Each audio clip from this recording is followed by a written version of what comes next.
Bonjour à toutes et à tous. Aujourd'hui, nous allons parler de Saturne. Cette planète a fait depuis peu son entrée sur le signe du Capricorne. Alors, c'est un passage astral qui sera loin de passer inaperçu, puisque Saturne gouverne le signe du Capricorne. Donc, son influence sera toute puissante dans la mesure où Saturne sera sur son signe. Alors, on va tous plus ou moins être touchés par ce passage astral. Si vous êtes né, par exemple, entre le 22 décembre et le 2 janvier, en fait, si vous êtes natif du premier décan du signe du Capricorne, eh bien Saturne va passer sur votre soleil. Et dans le jargon astrologique, on dit donc que Saturne en transit va former une conjonction à votre soleil, ce qui aura une influence sur votre réalité quotidienne, ce qui va donc provoquer certains événements. On développera ça par la suite. Alors Saturne va aussi s'opposer au soleil des personnes qui sont natives du premier décan du signe du Cancer. Saturne va former un carré au soleil des personnes qui sont nées sous le premier décan du Bélier et sous le premier décan du signe de la Balance. On a aussi un tas d'autres aspects comme un Saturne au sextile au soleil pour les premiers décans des Poissons, pour les premiers décans du Scorpion, un aspect de trigone pour les premiers décans du Taureau et pour les premiers décans de la Vierge. Alors, le Verseau, le Sagittaire, les Gémeaux et le Lion seront également concernés par ce passage de Saturne, puisque les aspects majeurs, si vous avez quelques connaissances en astrologie, c'est donc la conjonction, l'opposition, le carré, le sextile et le trigone, mais on a aussi des aspects mineurs comme le semi-sextile, le quinconce, et il y en a encore plein d'autres. Quoi qu'il en soit, Saturne touchera donc soit notre Soleil ou une autre planète sur notre carte du ciel, que ce soit Mercure, la Lune, Vénus ou bien une autre planète.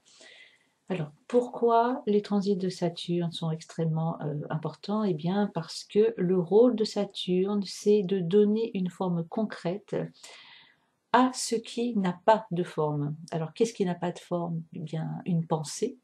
Une pensée, ça n'a pas de forme, ce n'est pas palpable. Donc, le rôle de Saturne va consister à donner une forme à nos pensées, à nos idées, à nos désirs. Par exemple, si vous souhaitez, je ne sais pas, acheter une maison ou acheter un appartement, ben, un transit de Saturne va donc vous soutenir pour que ce projet, cette idée qui n'est pas palpable, puisse se concrétiser dans votre réalité. Alors tout va pour le mieux dans le meilleur des mondes, puisque en fait le rôle de Saturne, c'est de nous permettre de concrétiser matériellement ce que nous souhaitons. Alors Saturne donne une forme concrète à tout. Quand je dis à tout, même à nos croyances, qu'elles soient conscientes ou inconscientes. Si vous avez une croyance particulière, eh bien Saturne va concrétiser matériellement cette croyance. Alors vous comprenez bien que si cette croyance est positive, il n'y a pas de souci, mais s'il s'agit d'une croyance négative, là ça peut faire en effet quelques dégâts et ça peut être source beaucoup de blocages et d'obstacles. On ne doit pas oublier non plus les émotions. Une émotion est quelque chose de bien réel, même si ce n'est pas palpable, même si ce n'est pas tangible. Saturne va également donner une forme concrète à une émotion. Par exemple, si vous ressentez de la tristesse, ce qui est une émotion, eh bien Saturne va attirer à vous des événements pour que vous vous sentiez encore plus triste. Ça fonctionne de cette manière.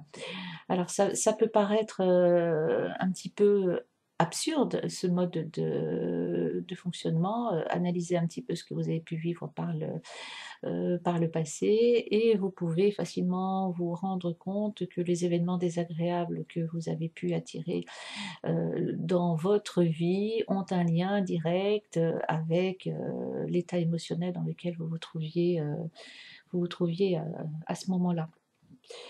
Alors, comment faire pour cesser d'attirer à soi soit des freins, soit des blocages, soit des situations désagréables? Donc, dans un premier temps, on surveille de près sa carte du ciel de manière à pouvoir lister les transits de Saturne qui vont toucher un point sensible de notre carte du ciel. Et avant le passage de ce transit de Saturne, eh bien, il va falloir absolument travailler sur soi pour se libérer des émotions qu'on porte en soi et des émotions qui sont négatives, parce que si nous ne le faisons pas, lors du transit de Saturne, eh bien cette planète va donner une forme concrète à cette émotion ou à ces émotions, et si elles sont négatives, bah, c'est la raison pour laquelle on risque d'attirer à soi des circonstances de vie négatives. Alors, comment se forme une émotion? Les émotions ont été programmées il y a bien longtemps, la plupart du temps, hein. Ça remonte très souvent à notre prime enfance. Une émotion, c'est un fonctionnement, je dirais, qui est quasiment automatique, puisque lorsque nous ressentons une émotion, c'est parce que le cerveau fabrique en fait une certaine substance chimique, hein. Chaque substance chimique se rattache à une émotion et cette substance va se déverser dans notre corps. Et c'est à partir de ce moment-là qu'on se met à ressentir une émotion, qu'elle soit positive ou qu'elle soit négative. Le problème, c'est que ben, il y a un phénomène d'addiction par rapport aux émotions, raison pour laquelle vous pouvez très souvent entendre dire des gens c'est plus fort que moi, je n'ai pas pu m'empêcher de me mettre en colère, par exemple, hein. Comme si qu'on n'avait absolument pas le pouvoir de contrôler certaines émotions qui nous emportent. En fait, c'est parce que nous sommes sous l'emprise de ces substances chimique, le corps en réclame, tout simplement. Donc il va falloir que nous nous sevrons, au même titre qu'une addiction au tabac, par exemple. Alors comment se sevrer d'une émotion négative? Mais il va falloir tout au long de la journée faire un effort, parce que ça nécessitera un effort dans un premier temps, mais par la suite, ça deviendra une seconde nature, hein, puisque s'il y a une addiction aux émotions négatives, il y aura aussi une addiction aux émotions positives. Donc, à force de cultiver de belles émotions, eh bien, votre corps en aura besoin de ces belles émotions, et ça deviendra un automatisme. Alors, pour cultiver une belle émotion, il vous suffit tout au long de la journée de vous replonger dans votre passé, par exemple, et de repenser à un événement qui vous a permis de ressentir une joie intense, comme par exemple si vous êtes une femme ou si vous êtes maman, souvenez-vous de la première fois où vous avez tenu dans vos bras votre bébé, et ressentez intensément ces belles émotions que vous avez vécues. Alors, tout au long de la journée, recréer ces émotions du passé qui vous ont permis de vous sentir bien, ça vous permettra de court-circuiter ces fameuses émotions négatives, de manière à ce que les passages de Saturne ne donnent plus de forme concrète à ces émotions négatives, mais au contraire, donnent une forme concrète aux émotions positives. Alors, on peut se poser la question, mais pourquoi est-ce que les émotions ont une réalité? Pourquoi est-ce qu'une émotion a une influence sur la matière? Alors, je pense qu'on n'a pas toutes les réponses, mais en tout cas, rappelez-vous les périodes où vous avez été extrêmement nerveux ou en colère, ça avait déjà une influence sur votre corps, hein, puisque ça a augmenté votre tension artérielle ainsi que vos pulsations cardiaques. C'est une réalité que les émotions ont une influence sur notre vie et une émotion va attirer à elle des événements qui seront en adéquation avec la nature de votre émotion ou de vos émotions, d'où la nécessité de vraiment travailler sur soi de manière à ce qu'un transit de Saturne puisse donner une forme concrète à une belle émotion, à une pensée positive, bien évidemment, parce que en fait, c'est un cercle vicieux, hein. Vous ressentez une émotion négative, cette émotion négative va générer certaines pensées négatives qui vont créer encore d'autres émotions négatives. Ces émotions négatives vont encore provoquer des pensées négatives, et c'est vrai qu'on peut facilement rentrer dans un cercle vicieux et avoir le plus grand mal à en sortir, d'où l'intérêt d'entrer dans un cercle, dans une boucle, mais positive, avec des émotions positives et des pensées positives.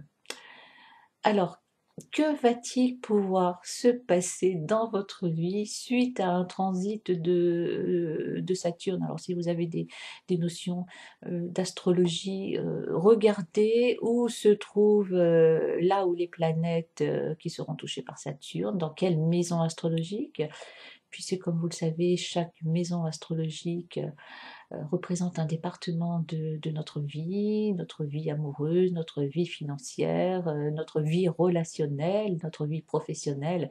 Ça vous permettra de cerner dans quel secteur de vie l'influence saturnienne va jouer, à savoir qu'est-ce que Saturne va pouvoir créer comme, comme événement dans votre vie. Alors déjà, vous avez un outil particulièrement intéressant pour redevenir maître de votre vie, travailler sur vos émotions, en cultiver un maximum de positives et vous allez pouvoir créer dans votre vie de belles choses.